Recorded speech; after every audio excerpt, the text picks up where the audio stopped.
Great. Thank you, Emily. I'm going to share my screen so that you can see my slides.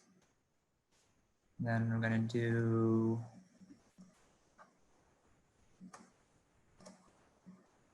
there we go. And you can see my screen, I assume? Yep, looks good. Great. Well, hello, everyone. Want to thank the Bay Rent Forum and Stop Waste for putting this presentation together and inviting me to provide a perspective of the building owner and manager. Also want to thank Eugene from the CEC for extending our California AB 802 benchmarking disclosure to September 1st. That's very helpful in these trying times. My name is Zachary Brown. I'm the Director of Energy and Sustainability for CBRE. I focus on one of their large real estate investment clients. And I've been with CBRE and this same client for almost 9 years at this point. And I oversee all ESG and sustainability initiatives for a diverse real estate portfolio that stretches across the US. This represents about 87 million square feet, and we have all types of assets, typically office, residential, multifamily, industrial, and retail. So this is a real handy map from the Institute of Market Transformation, IMT, and this shows all of the current municipal and state benchmarking disclosure ordinances. And we manage assets in the majority of these markets. So I really have to keep on the ball with regards to not only keeping our buildings in compliance, but also making sure that we're using these benchmarking ordinances and other aspects such as beyond benchmarking, auditing, and retro commissioning to really bring value to our investments. And just as a personal note, energy ordinances are near and dear to my heart. I've been working in commercial real estate here in San Francisco since 2005. And in my prior life as a property manager, I helped the mayor's task force in 2009 to assist in drafting and implementing the San Francisco ECB ordinance, which I'm just realizing I'm behind in my nomenclature. So the EBO ordinance, as it's now called, as it has extended to multifamily.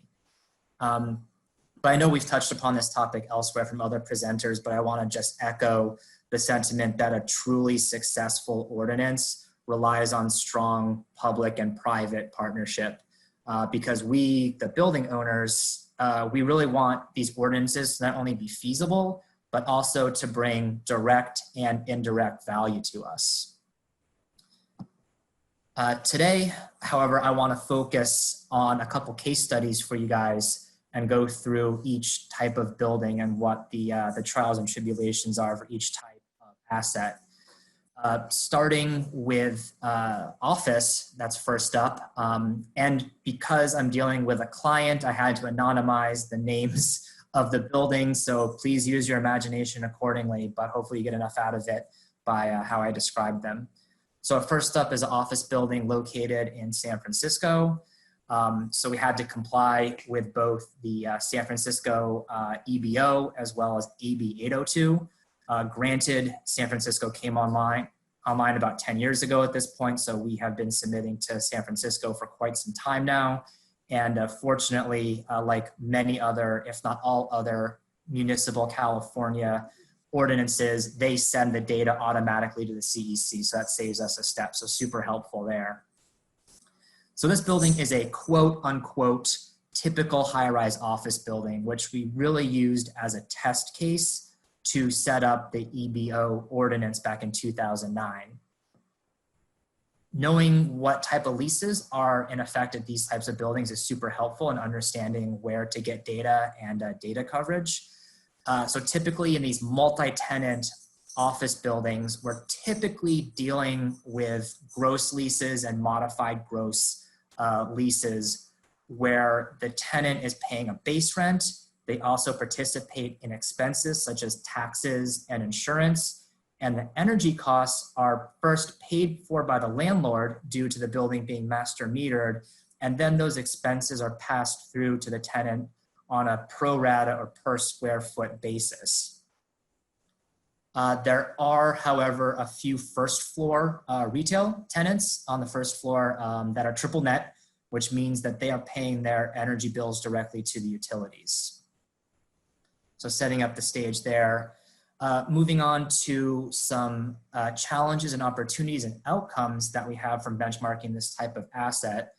This I'm going to move through fairly quickly because this use case is really one of the best examples of an ordinance working well from the get-go and having a lot of time behind us to get it right and to really fine-tune it in terms of compliance. For this particular office building, really the only challenge was getting data from the triple net first floor retail tenants. One of the positive opportunities here is that with full building data that's also consistent, we're able to really easily achieve LEED Gold certification. We did this first in 2011 and we had to recertify in 2016. Also, Energy Star labeling gets really easy when you have full building data consistently benchmarked. And not only were we able to get an Energy Star label for a score over 75, but we're able to get 3 consecutive Energy Star labels, which is one way to be exempt from the audit and retro commissioning component of the ordinance. Same with LEED Gold certification. So we were doubly exempt and I didn't have to pay for an energy audit. The idea being that we're already doing this on the, through the LEED certification process. As an outcome, so we got to set up automated meter readings. And for the triple net tenants on the first floor, we actually use letters of authorization through PG&E to unlock that data. As the rest of the building is master metered, it was simply easier to collect the letters of authorization from the tenants on the first floor, have PG&E send that data automatically to our Energy Star account, and then have full building data available to us. And that was a process for office. Another positive outcome here, we have a lot of tenants here in San Francisco that are very progressive and have their own CSR and sustainability reports. And we've been sharing our benchmarking data with them basically since we've been disclosing this data to the San Francisco Department of the Environment. Now we're going to get a little bit interesting, moving beyond office and talking a little bit about our multifamily assets. This particular asset is a large garden style residential building. It's located in Santa Clara. And we just started benchmarking this building for AB 802. So I believe last year was the first year we did this in 2019 to disclose 2018 data for multifamily. Fairly typical for these types of residential properties, the tenants, they're all paying their utilities directly to the utilities, and especially energy and water. However, we, the landlord, we're paying common area utility usage. Examples being common area hallways, parking lot lights, garage lighting, exterior lighting, also outdoor irrigation for water, and so forth. So we've already been, so there are some utilities under landlord control that we're paying for. So here's where we start to encounter some of the more serious challenges with regards to data access. We simply don't see the tenant's energy usage, unfortunately. Another interesting challenge here at this particular property, there's actually 2 different utilities serving the property. We have PG&E giving us natural gas and the city of Santa Clara, a municipal utility, giving us electricity. I'm going to circle back on that when we come to outcomes. Another interesting challenge for us is that we had already been benchmarking all of the energy and water use under landlord control, so that common area usage, which makes sense in terms of understanding what us as the ownership and management can do to make an impact is obviously focused on areas where we have direct control, and that would be the common areas. So one of the challenges here when we started disclosing for AB 802 is how do we reconcile our partial yet still informative data with full building consumption data for the purpose of benchmarking and disclosing to the CEC. With full building energy data, we were actually able to verify a score over 75 and get an Energy Star label, which is pretty rare and pretty cutting edge for a multifamily residential asset. So we were pretty psyched about that. And we couldn't have done that without unlocking full building data.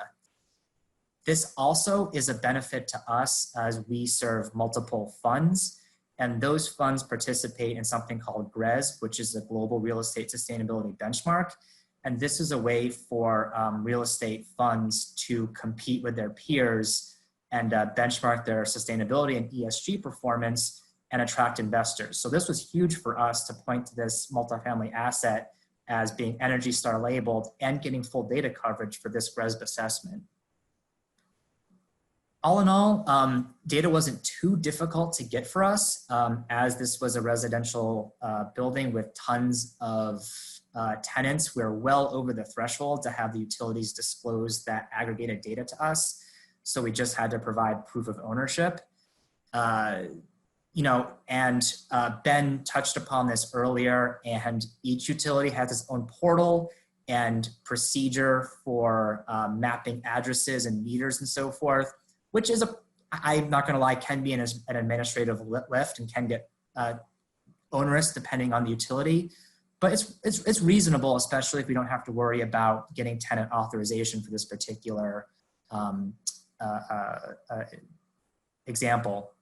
What I did find beneficial is that this might be counterintuitive, but the city of Santa Clara, not being PG&E, instead of having to download their benchmarking portal how-to guide, I simply just emailed their contact with a proof of ownership, and they shot me a spreadsheet with aggregated data right back to me. I know IOUs don't have the same benefit of a smaller and more intimate customer base, but let me tell you, just having that quick turnaround on a simple request and not having to fuss with mapping meters and mapping data sharing keys, it was a very pleasant surprise and a really nice experience to be able to just email someone and they understand I'm authorized requester and send me the data right back to me. Now we're getting into the good stuff, industrial.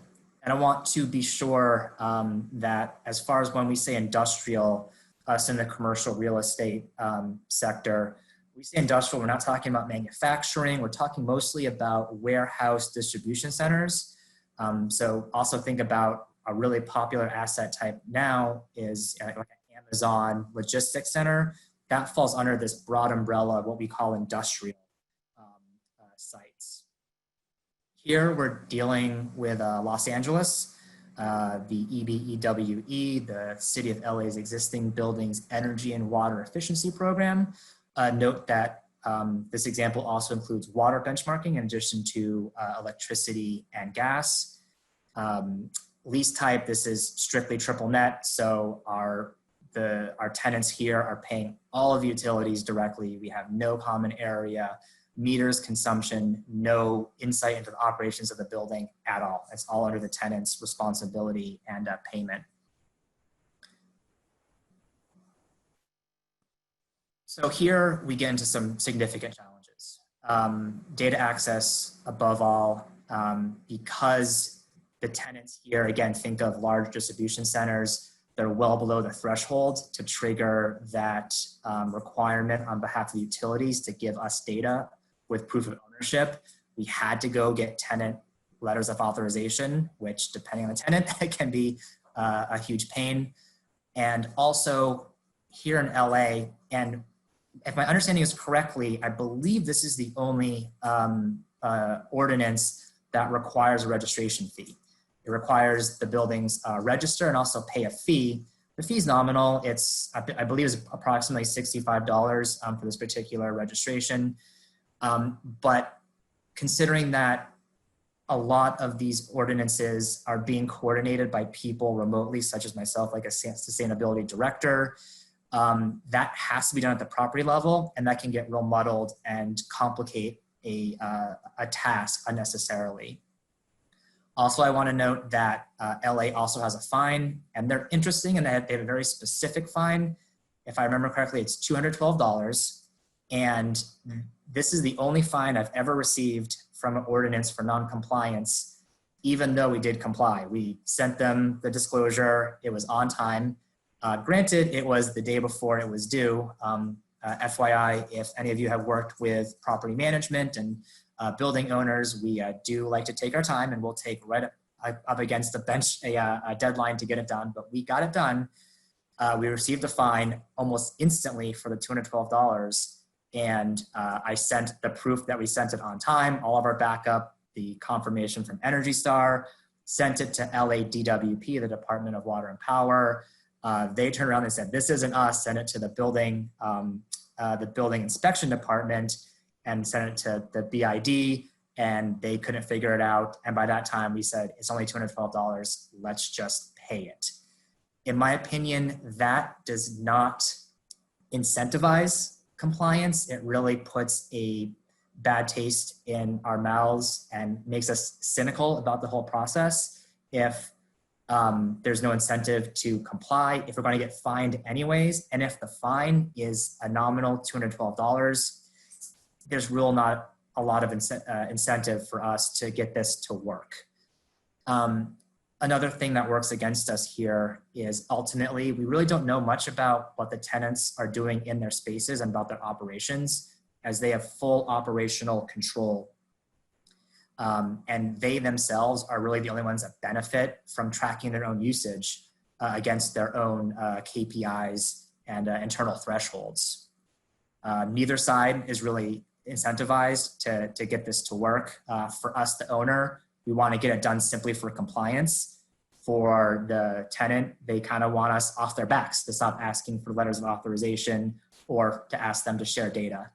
And oftentimes they just tell us to go kick rocks because they're under no legal obligation to turn over the data or to sign LOAs. Fortunately, Adrian's work at Brisbane is really, really promising and solves a lot of those issues. And on a positive note, these challenges pushes us as owners and managers towards more green lease language, knowing that that will solve these issues and result in more collaboration. Also more operational labels such as BREEAM in use. Mostly we look at design build certifications such as LEED, WELL, and FitWell for industrial and distribution centers.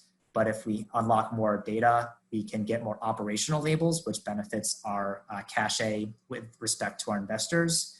And then finally, just overall investor interest in this really hot asset type right now, this distribution center, which is just going to get more attention from investors, and unlocking that data becomes more important for us. And that takes me through my presentation and my 3 case studies. And I hopefully didn't want to end too negative on industrial, but as I said, I really saw some promising work in Brisbane, and that should solve a lot of issues if it's replicated elsewhere. And I will stop sharing my screen.